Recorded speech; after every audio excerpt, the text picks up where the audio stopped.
नमस्कार विद्यार्थी मित्रांनो, TATचा फॉर्म 9 सप्टेंबरपासून भरण्यासाठी सुरुवात झालेली आहे। TATचा फॉर्म भरण्यासाठी विद्यार्थ्यांनी अगोदर नोंदणी करणे खूप आवश्यक आहे। ती नोंदणी कशी करायची ते आपण पाहू। सुरुवातीला आपण जी लिंक दिलेली आहे www.mahatat.in या संकेतस्थळावर जायचं आहे। त्या संकेतस्थळावर जाण्यासाठी आपण ती लिंक ओपन केल्यानंतर एक मुखपृष्ठ येते।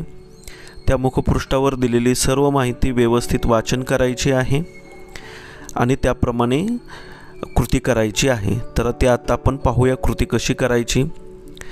सुरुवातीला लॉग इन मध्ये जायचं आहे आणि तिथे उमेदवारांची नवीन नोंदणी हा ऑप्शन आहे, त्या बटनावरती क्लिक करायचं आहे।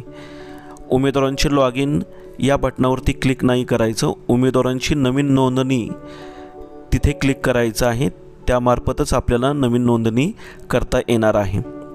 त्यानंतर स्वतःच्या पसंतीचा एक यूजर नेम व पासवर्ड तयार करायचा आहे आणि तो व्यवस्थित जतन करून म्हणजे सेव्ह करून ठेवायचा आहे।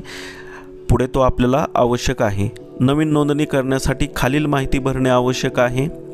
या माहितीमध्ये विद्यार्थ्यांची बेसिक माहिती आहे, स्वतःचं नाव, वडिलांचं नाव, आडनाव आणि मोबाईल नंबर आणि सर्वात महत्त्वाचे म्हणजे ईमेल आय डी।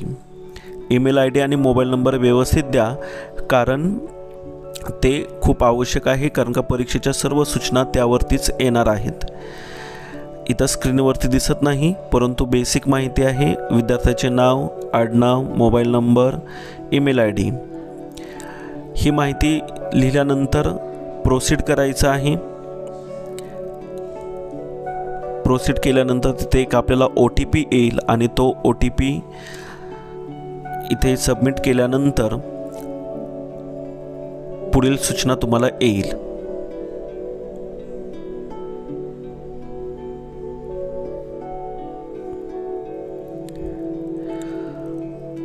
इथे बघा माहिती दिलेली आहे। वरील माहिती अचूक भरल्यानंतर सेंड OTP या बटनावर क्लिक करा व आपल्या मोबाईल क्रमांकावर आणि ईमेल आय डीवर आलेला OTP दिलेल्या ठिकाणी भरावा। त्यानुसार नवीन रजिस्ट्रेशन बटन ओपन होईल, त्या बटनावर क्लिक करा। अशा प्रकारे आपली नवीन नोंदणी पूर्ण होईल।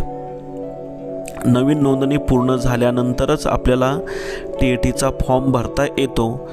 फॉर्म कसा भरायचा याचा लवकरच व्हिडिओ आपण तयार करून अपलोड करणार आहोत।